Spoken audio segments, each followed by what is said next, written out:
Kenapa kita masih percaya Tuhan? Terus kenapa Tuhan kita harus ada 3? Nah, itu coba bisa dijelaskan. Nah, kenapa Tuhan kita harus ada 3? Karena penjelasan yang paling normal adalah Tuhan, misalnya Allah Bapa. Allah Bapa ada penguasa semesta langit dan bumi, betul? Kita menyembah Allah Bapa karena Allah Bapa memang pencipta langit dan bumi. Oke, fine, I can accept. Yesus Kristus, kenapa kita masih percaya Yesus Kristus sebagai bagian dari Tritunggal, tapi kesatuan yang satu? Karena Yesus Kristus telah berkorban, anak Allah. Dengar ya, anak Allah. Tadi Allah Bapa, nah ini sekarang anaknya.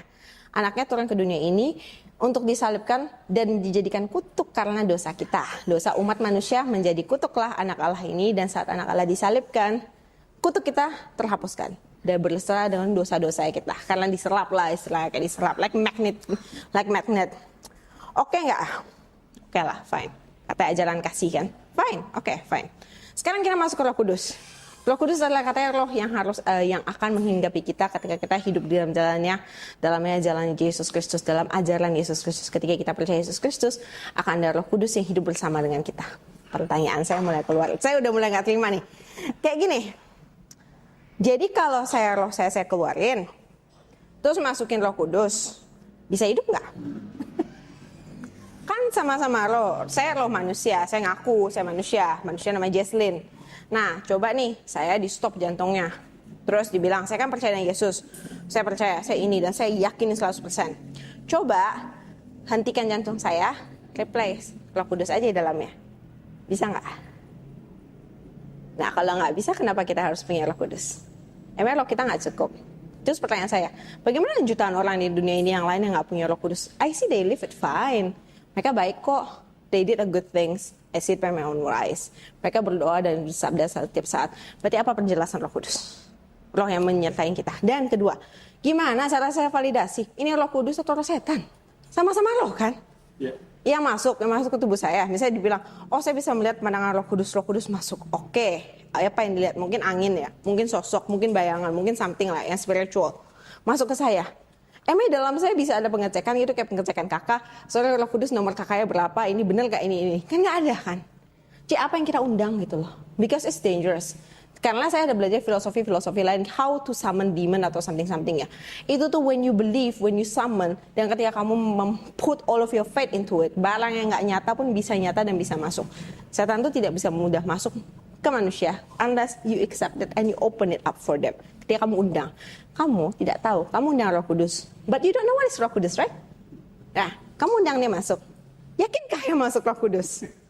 Belum tentu kan.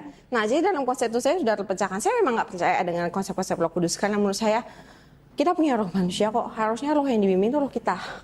Pastikan roh kita itu tuh bukan roh-roh yang sangat suka untuk berdosa. Pastikan bahwa hati nurani kita itu selalu berusaha untuk melakukan yang baik, berusaha untuk memperbaiki jika kalau kita salah. Kan? Kita tidak perlu ditambahkan roh, kita perlu ditambahkan pengetahuan, karena manusia tanpa pengetahuan nih. Yang saya paling suka dalam Islam yang paling favorit saya, dosa terbesar, salah satu dosa terbesar ada kebodohan, stupidity. Kenapa? Bukan untuk mendiskriminasi atau untuk mengecilkan orang ya. Kalau kayak orang bodoh, udah dosa lu. Bukan. Ada alasannya. A stupid person, a fool, mereka akan sangat mudah untuk jatuh ke dalam dosa karena mereka tidak tahu.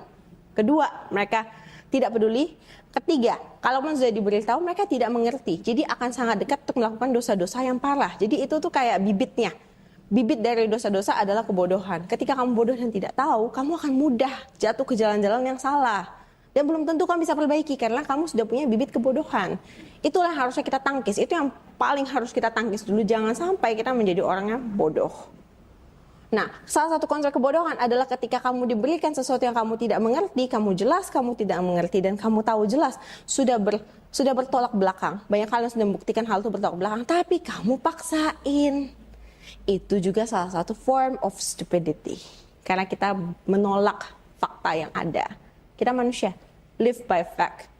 Kita manusia, kita ada blood in the veins. Itu semua fakta. Kenapa fakta-fakta mengenai agama kita, kalau kita tolak, itu namanya kebodohan. Kita akan mudah jatuh dalam dosa. Begitu. Kalian, saya pengen cerita sedikit tentang 3 pertanyaan tadi. Dari mana asal manusia, akan kemana manusia setelah mati, dan ngapain manusia hidup di dunia. Saya juga punya pertanyaan yang sama ketika saya sudah balik.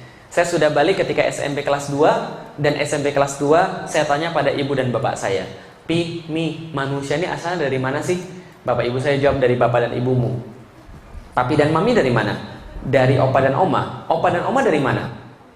Buyut. Buyut dari mana? Bapaknya buyut. Nggak selesai Lik, kamu coba tanya aja sama pastor. Kayaknya pastor tahu. Dulu saya Katolik, saya disuruh tanya pastor, pemuka agama. Saya tanya pastor, asal manusia dari mana ya? Pastor menjawab, dari Tuhan pencipta semesta alam. Sama nggak kayak jawabannya kayak kita?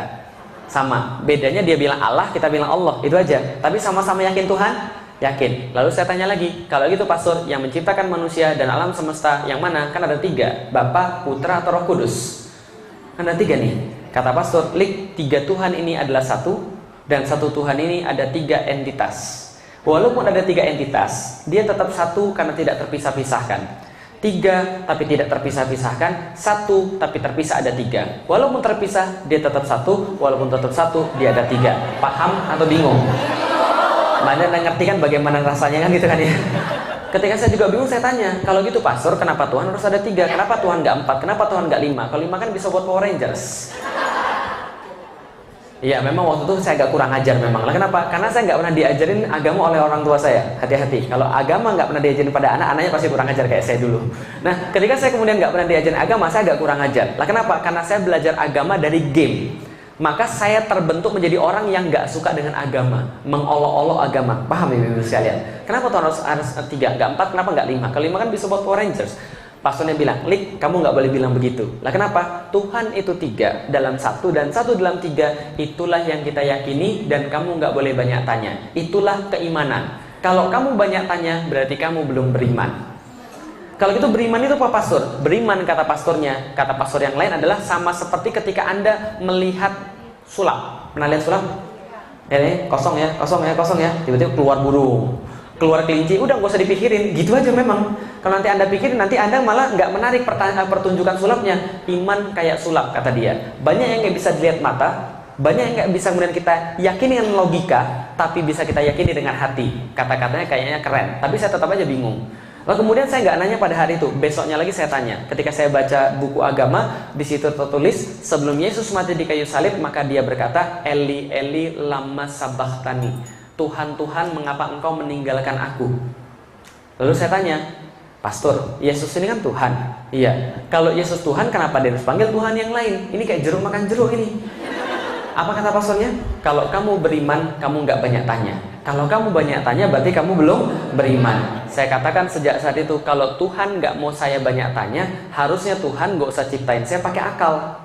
Karena kalau Tuhan ciptain saya pakai akal, saya pasti banyak tanya. Kalau Tuhan mau saya nggak banyak tanya, saya diciptain nggak usah pakai akal aja. Saya keluar dari agama Katolik. Lah kenapa? Nggak ada gunanya. Beragama nggak beragama sama aja. Apa gunanya kalau cuma di KTP doang tapi kita masih pusing dan kita masih punya tanggung jawab, kita masih punya pertanyaan yang nggak bisa dijawab. Saya keluar dari agama Katolik, saya cari sendiri asal manusia dari mana. Berkaitan dengan pertanyaan seputar kekristenan yang menurut beliau cukup membingungkan. Namun tentu saja sebenarnya kebingungan itu berakar dari kurangnya belajar, kurangnya membaca dan menggali lebih dalam untuk mencari literasi yang mendukung.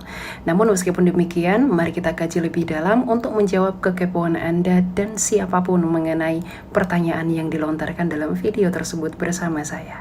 Yang pertama mengenai pertanyaan siapakah yang menciptakan alam semesta? Apakah Bapa, Firman, atau Roh Kudus? Beberapa orang kerap kali salah paham mengenai pengertian Allah Tritunggal yang esa, yaitu Bapa, Firman, dan Roh Kudus. Mereka berpikir bahwa Bapa, Firman, dan Roh Kudus yaitu doktrin Trinitas merupakan 3 Allah yang digabungkan menjadi satu atau bahkan satu Allah yang dibagi-bagi menjadi 3. Sehingga pemahaman yang keliru mengenai Tritunggal tersebut kerap kali memunculkan pertanyaan sebagaimana yang diajukan oleh beliau di awal video. Sejak abad pertama, yaitu sejak dimulainya era kekristenan, Bapak Gereja Theophilus dari Antioquia telah mengajarkan prinsip Tritunggal yang disebut dengan Triados, yang dalam perkembangan selanjutnya disebut dengan istilah Trinitas yang Kudus atau Hagia Triada. Di mana pengajaran Tritunggal yang dimaksud bukanlah mengenai pengajaran ada 3 Tuhan atau 3 Allah yang terpisah-pisah, yang kemudian dijadikan satu. Namun yang disebut Tritunggal adalah penjelasan sistematis dan teologis mengenai keberadaan yang ada di dalam diri Allah yang esa itu. Artinya Tritunggal tidak berbicara tentang jumlah Allah, tapi Tritunggal berbicara tentang bagaimana Allah yang esa itu. Karena kekristenan sejak mulanya memang menyembah Allah yang esa, bahkan dalam pengakuan iman kekristenan seperti pengakuan iman Nisea yang berbunyi, "Aku percaya kepada satu Allah yaitu Sang Bapa yang Maha Kuasa." Jadi dengan jelas sejak mulanya kekristenan memang menyembah Allah yang esa yang disebut dengan monoteisme Tritunggal. Di mana secara sederhana Allah Tritunggal berbicara tentang Allah yang esa yang disebut sebagai Bapa yang memiliki firman dan memiliki roh di dalam dirinya. Dia disebut sebagai Bapa bukan karena dia berjenis kelamin. Dia disebut sebagai Bapa karena dia merupakan asal-usul segala sesuatu, pemelihara segala sesuatu, dan disebut sebagai Sang Sumber. Nah, Sang Bapa ini di dalam dirinya dia memiliki akal budi, kecerdasan yang disebut sebagai firman atau logos dalam bahasa Yunani, dan juga memiliki roh. Di mana Allah yang esa, yaitu Sang Bapa tadi, menciptakan segala sesuatu itu melalui firman-Nya dan memberi hidup melalui roh-Nya yang kudus yang disebut dengan Roh Kudus. Nah, kembali kepada pertanyaan sebelumnya, lalu siapakah yang menciptakan alam semesta? Tentu yang menciptakan alam semesta yaitu Sang Bapa melalui firman-Nya dan menghidupinya melalui roh-Nya yang kudus, yaitu Roh Kudus. Jadi baik Bapa, firman atau anak, dan roh-Nya Allah atau Roh Kudus sama-sama berkarya di dalam penciptaan dan juga di segala pekerjaannya. Karena Bapa, Firman, dan Roh Kudus bukanlah sesuatu yang di luar dari Allah, tetapi yang di dalam diri Allah. Pertanyaan yang kedua mengenai kalau Yesus adalah Tuhan, lantas kenapa ia berkata Eli Eli lama sabachthani, yang berarti Allahku, Allahku, mengapa engkau meninggalkanku? Waduh. Kita perlu mengetahui bahwa Yesus merupakan firman Allah yang inkarnasi di dalam daging. Dan kedatangan Yesus ke dunia ini adalah sebagai Mesias yang dijanjikan kepada Abraham, Ishak, dan Yakub dalam keadaannya sebagai manusia. Nah, ucapan Yesus di kayu salib, Eli Eli lama sabachthani, merupakan penggenapan dari Mazmur 22, yaitu nyanyian rusa betina atau Ayelet Hasyakar, di mana seorang Mesias yang dinubuatkan oleh Daud harus mengucapkan Eli Eli lama sabachthani.